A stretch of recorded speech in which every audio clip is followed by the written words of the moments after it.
Excellency, the President of the Federal Republic of Nigeria, Your Excellencies, distinguished ladies and gentlemen, SG,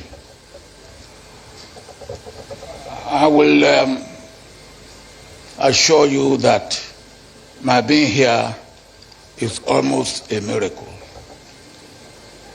because when last I spoke to you, I was not really confident that I will be here.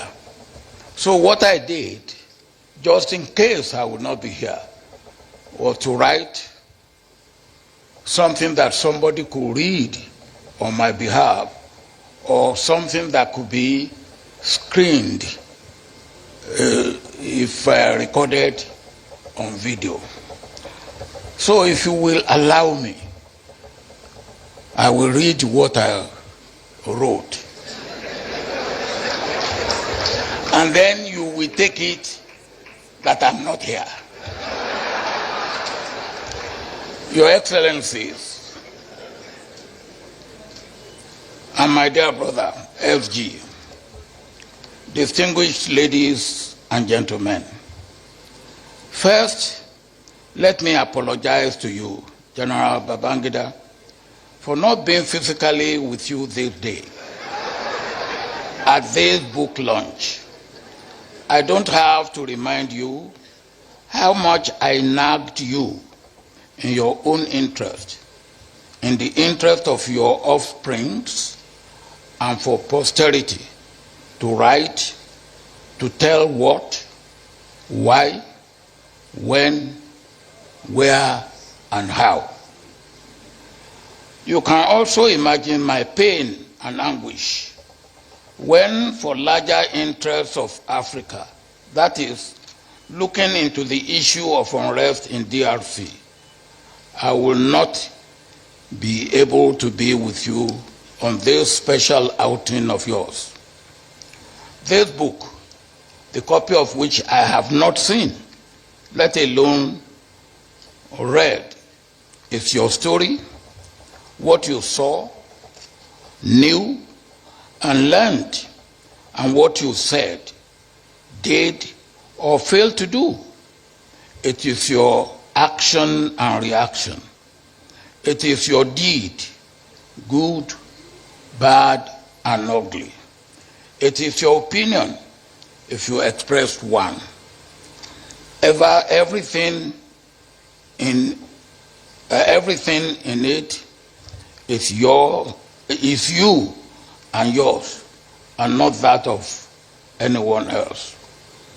As I have not read the book, I will not know what you covered or uncovered, what you revealed or concealed.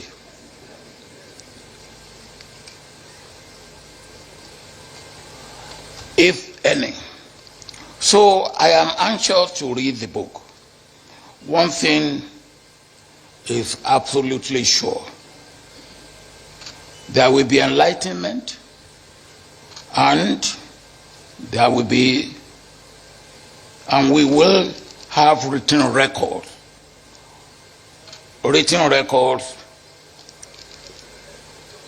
for history and for future reference.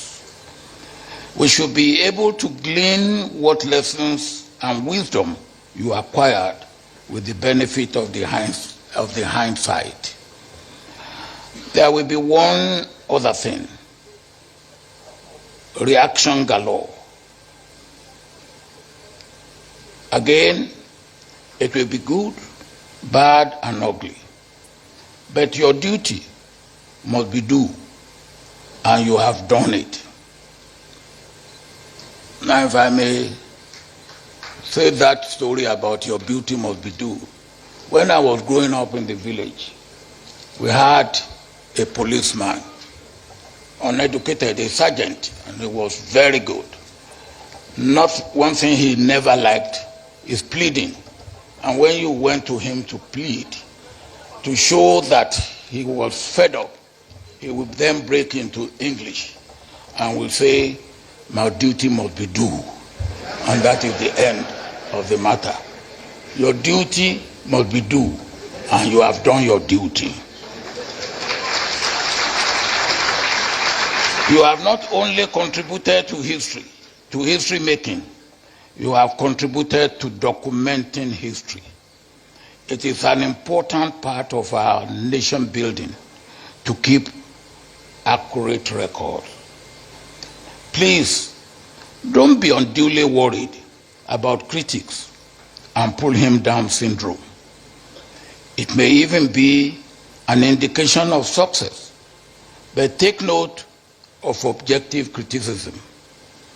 A chronic critic of mine, the late Tunji Braithwaite, may his soul rest in perfect peace, condemned a book of mine, and when asked if he had read it, he answered in the negative. He said he had not read it, and said that once Obasanjo was the writer, it must be condemned. I laughed it off. You may be victim of such criticism and such character. Ignore it and remain unruffled and remain friendly with such critics. It's all bad belly, which you must be able to understand and accommodate as a leader, particularly at this stage of your life. That I am not physically with you does not mean that I am not spiritually and psychologically with you. My dear young brother, what next? You have written a book. It is Babangida's story.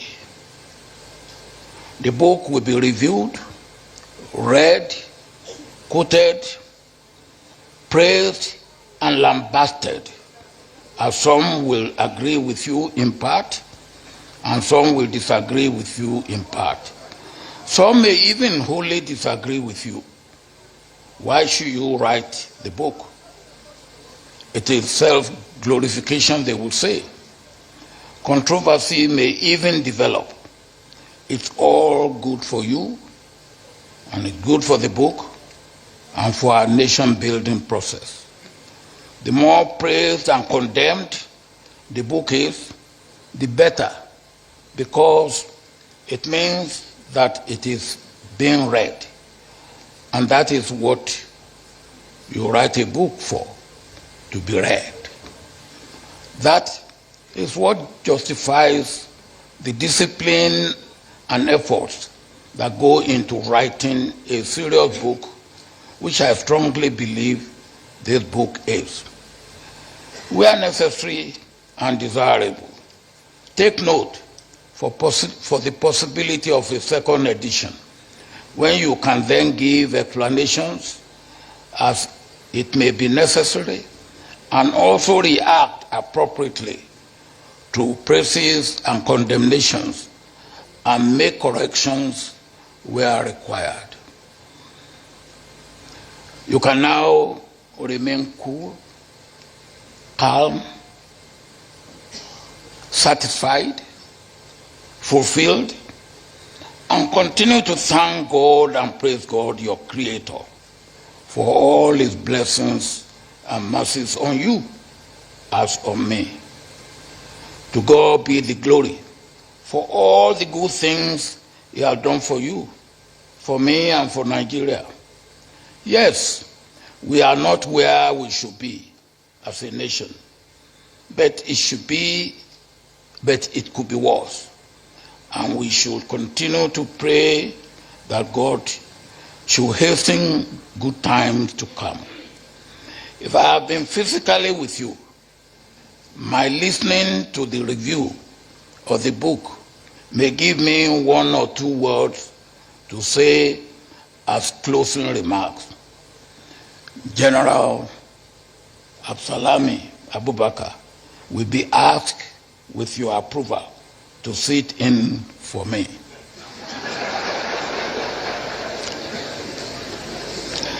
My opening remarks can be read by him or projected on the screen as a recorded video. FG, we have come a long way. And we have come together. As a not young officer in the officers' mess in Kaduna, just doing what some of your predecessors have done, and all that we have done or gone through separately and together from that time until today, we must continually thank God. I especially thank God for your life, General Ibrahim Badamasi Babangida. Continue to bask in the love and grace of God. Well done. And more grace to your elbow. That is supposed to have been read by General Abdusalami Abubakar. Now that I am physically here, you take it that he has read it on my behalf. Well done.